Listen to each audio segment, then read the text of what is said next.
Hello everyone, তো তোমরা সবাই কেমন আছো? আশা করি অনেক ভালো আছো আর আমিও খুব খুব ভালো আছি।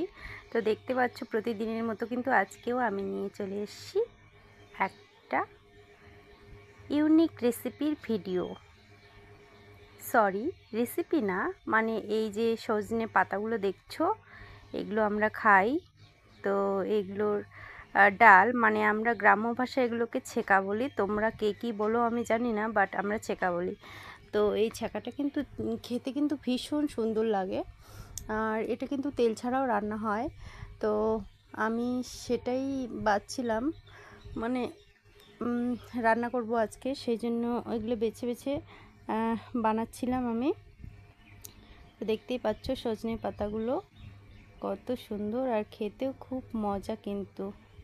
তো আজকে আমাদের বাড়িতে রান্না হবে সজনে পাতার ছেঁকা, আর হচ্ছে মিষ্টি কুমড়া ডাঁটার হচ্ছে একটা চচ্চড়ি মতো, আর মাছ দিয়ে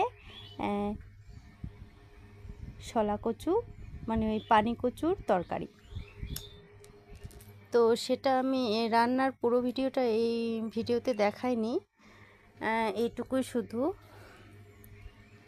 আর এদিকে দেখো, মা বলছিল তাড়াতাড়ি করতে, কারণ অনেক বেলা হয়ে গেছিলো, আর আমি আজকে সকালবেলা উঠে কাজটা সেরে আবার ঘুমিয়েছিলাম।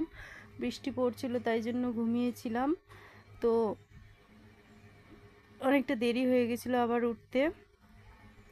তো মোটামুটি প্রায় 1টা বেজে গেছিলো। তো রান্নার দেরি হচ্ছিলো বলে বলছিল আমাকে। তো তোমরা সবাই ভালো আছো, কেমন আছো? তো এই যে সজনে পাতাগুলো তাই আমি তাড়াতাড়ি করে বানাচ্ছিলাম, আর তাড়াতাড়ি রান্নাটাও করতে হবে, এদিকে খিদেও পেয়েছে। তো চলো, বাই বাই, টাটা, দেখা হচ্ছে নেক্সট ব্লগে।